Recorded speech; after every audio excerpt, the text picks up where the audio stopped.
Bueno, seguimos con la segunda parte. Seguimos avanzando y vemos la crisis de los misiles, ya que está destacado en la guía. En el año 62, podríamos decir que se da la crisis más importante de la Guerra Fría. ¿Por qué la más importante? Porque nunca antes, ni en ningún otro momento de esta Guerra Fría, iba a haber un periodo tan cercano a una guerra nuclear, una destrucción masiva. Ustedes entenderán que prácticamente había tanto poderío militar, tanto en la Unión Soviética como en Estados Unidos, que si se lanzaban en un ataque nuclear directo, eso significaría que prácticamente el mundo desapareciera. Y no era la idea. Pero estuvimos a punto de tener una guerra nuclear en el año 62.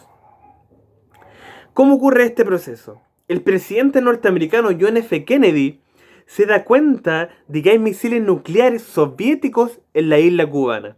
Y eso era muy peligroso, porque prácticamente podríamos decir que tenía armas de destrucción masiva en las narices de Estados Unidos. Solamente faltaba una orden, un botón, que apretara Fidel Castro, ordenado por la Unión Soviética, para que lanzara estos misiles nucleares y en pocos segundos, en pocos minutos, destruyera a Estados Unidos por completo. Entonces, el presidente Kennedy de Estados Unidos decide bloquear navalmente a la isla de Cuba y amenazar a la Unión Soviética con invadirla si no retiraba los misiles. La crisis estuvo a punto de desembocar en un conflicto directo, ¿ya? Pero finalmente se ordenó por parte de la Unión Soviética desmantelar todos estos misiles. Porque la verdad era que ninguno de los dos quería una guerra nuclear. Porque lo que más probable es que iba a ocurrir se iban a autodestruir, ¿ya? El impacto de la revolución cubana en el continente fue masivo, ¿ya? Especialmente los gobiernos de izquierda, gobiernos socialistas. Comenzaron a valorar en varios países de Sudamérica la vía violenta para llegar al poder. Porque se dieron cuenta que democráticamente no se podía cambiar las cosas. Lo único era con las armas en manos. Entonces, ¿qué es lo que nace dentro de toda Sudamérica? Grupos guerrilleros, grupos armados, gente común y corriente que se arma, se instruye militarmente para levantar revoluciones en cada uno de los países, ¿ya? Intentando copiar lo que hizo la misma Cuba, ¿ya? Y tratar de dar golpe de Estado dentro de sus propios gobiernos.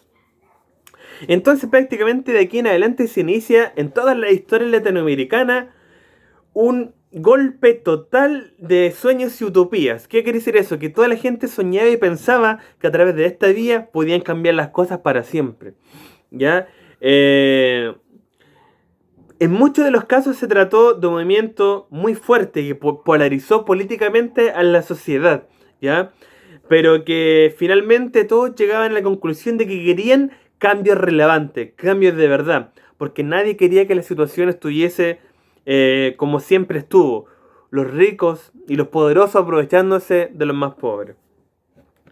Pasamos al punto 1.3, la influencia de Estados Unidos. Cuando se instala el régimen cubano, a escasos kilómetros del mismo Estados Unidos, esto fue vista por Estados Unidos como una amenaza, ¿ya? Estados Unidos estaba claro de que esto era muy peligroso para ellos, porque Estados Unidos sabía que aquí en Latinoamérica la estructura social era muy desigual. Habían profundos divisiones, contrastes entre las economías. Pocos eran beneficiados y muchos eran perjudicados. Habían también países con gobiernos muy débiles, ¿ya? Y otros que prácticamente estaban viviendo divisiones políticas entre ellos mismos. Se estaban prácticamente desarmando. La gente ya no confiaba en su gobernante. Así que eso era algo que podía provocar mucho temor por parte de Estados Unidos. Porque esa era como la semilla que podía provocar una revolución dentro de todos los países. ¿Qué hizo Estados Unidos? Dos tipos de estrategias políticas, ¿ya? Por una parte, en Centroamérica se buscó frenar militarmente cualquier tipo de llegada al poder bajo la vía socialista. Se intervino militarmente sobre todo en República Dominicana, entre El Salvador, Nicaragua, que eran países que querían imitar lo que hizo Cuba, pero Estados Unidos estaba preparado de antemano para militarmente acabar con estos movimientos. También En la década del 60 Estados Unidos diseñó una política de intervención indirecta también, a través de... Aquí esto quiero ser muy claro. Estados Unidos indirectamente tuvo dos grandes estrategias para evitar que Latinoamérica se vuelva socialista.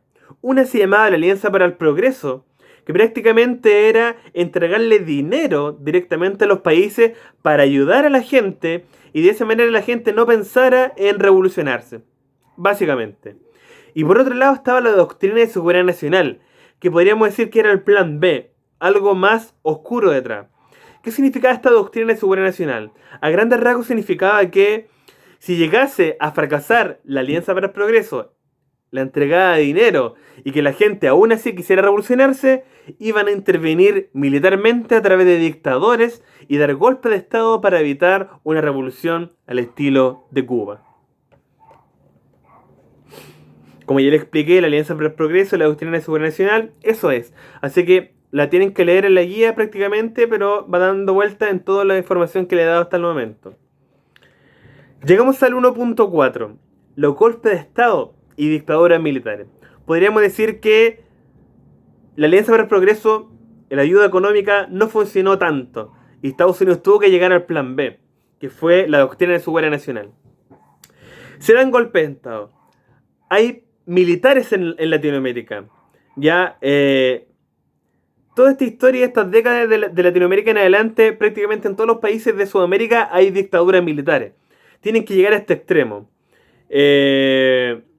Sobre todo es por un tema de que empezó a haber crisis social y económica.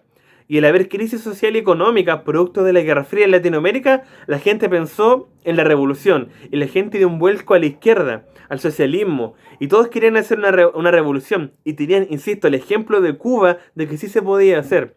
Pero Estados Unidos quería a toda costa evitarlo. ¿Ya? De hecho, Estados Unidos creó prácticamente como un eslogan de la lucha contra el enemigo interno. ¿Ya? ¿Qué era este enemigo interno? Prácticamente este enemigo interno era llamado el comunismo. El comunismo, Estados Unidos como que lavó el cerebro de todas las naciones diciendo que era el causante de todos los males que había en la sociedad y había que destruirlo prácticamente, ¿ya?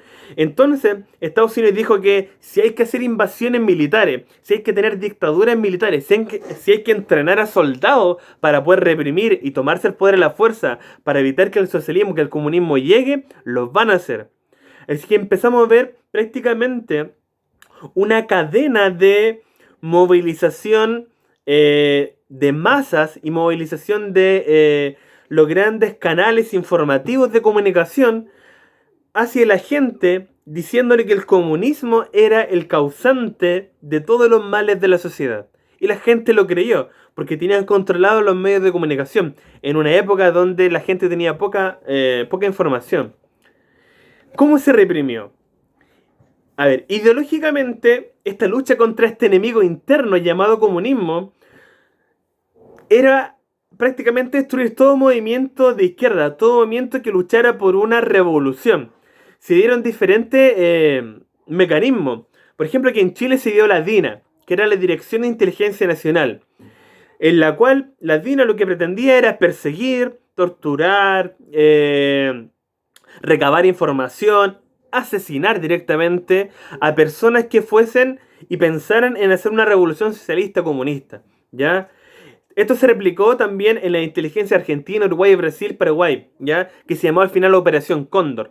Toda esta organización de búsqueda, de represión, de tortura, de asesinato, de destrucción del enemigo interno que es el comunismo, a nivel latinoamericano se llamó la Operación Cóndor. Así que si se van dando cuenta, prácticamente Estados Unidos no quería que llegase el socialismo, que no hubiera más revoluciones, porque le estaban afectando prácticamente su patio trasero. Así que ahora lo que yo busco es que ustedes se hagan la siguiente pregunta. ¿Quién realmente era el enemigo? ¿Era el comunismo o era el capitalismo? ¿Qué piensan ustedes que en esa época la gente que vivía informándose por los medios de comunicación controlados, a qué le tuvo miedo a la gente? ¿Qué fue lo que se satanizó? ¿El comunismo o el capitalismo? Claramente fue el comunismo. Pero, ¿el comunismo realmente era el culpable de las cosas que sucedieron? ¿O el problema venía desde mucho antes? Eso lo dejo para la mente. avanzamos.